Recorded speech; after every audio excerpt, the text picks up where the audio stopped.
Goldilocks and the Three Bears. There once... Oh. Okay. There once was a family of 3 bears. Papa Bear, Mama Bear, and Baby Bear. They lived in a cottage in the heart of the forest. Each morning, Mama Bear prepared 3 bowls of porridge. Porridge is like oatmeal. As the porridge cooled, the bears would take a walk. One day, a girl named Goldilocks came upon the bears' forest cottage. "Is anyone home?" called Goldilocks. When nobody answered, Goldilocks opened the door and let herself in. Goldilocks found 3 bowls of porridge on her table, and her stomach began to rumble. Goldilocks dipped a spoon in the largest bowl, which belonged to Papa Bear. "Oh no, this porridge is much too hot," she said, dropping the spoon and making quite a mess. She tried a bite of the bowl belonging to Mama Bear. This porridge is much too cold," she said. Then she ate from the wee bowl of Baby Bear. "This is just right," she said, and licked the bowl clean.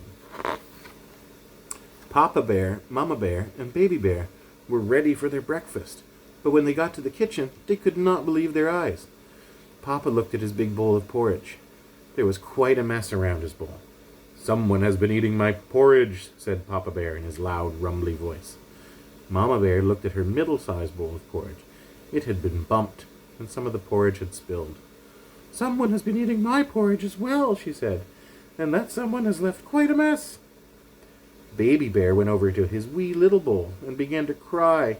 "Someone has been eating my porridge," he said, "and whoever it was liked it so much they ate it all up." "Who could have done such a thing?" asked Mama Bear. "I need to sit down a minute."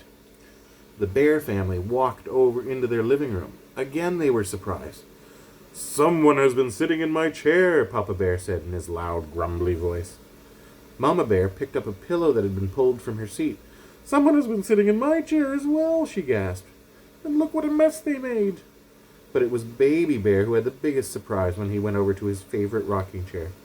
"Oh my," Baby Bear cried. "Someone has been sitting in my chair, and that someone has smashed it all to bits." Papa Bear was worried now. Who could have done such a thing? Maybe they're still here. And the whole bear family made their way to their cozy bedroom. Papa Bear walked to his great big bed and saw his thick and scratchy blanket had been rumpled. "Someone has been sleeping in my bed," he growled in his loud, rumbly, grumbly voice.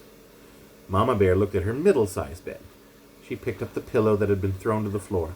"Someone has been sleeping in my bed," she said impatiently, "and I wish that someone would learn to pick up after themselves." Baby Bear walked slowly to his small bed. He rubbed his eyes and leaned in more closely. He saw there was something on his pillow, and he saw that there was something under his covers.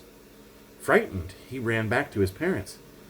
"Someone has been sleeping in my bed," said Baby Bear in his wee little voice, "and that someone is still there." Until then, Goldilocks had been dreaming of things she could do on her walk through the forest, but her dream was interrupted by strange voices. Goldilocks slowly opened her eyes and found herself staring right into 3 big hairy faces with 3 shiny black noses. Screaming, Goldilocks leapt from the bed. The bear family never did get to ask what happened to their porridge, or their chairs, or their beds, or why. For the little girl who had eaten their breakfast and sat in their living room and fallen asleep in their bedroom jumped right through the window. Goldilocks ran into the woods, and they never saw her again. Back, intervene. And that's it.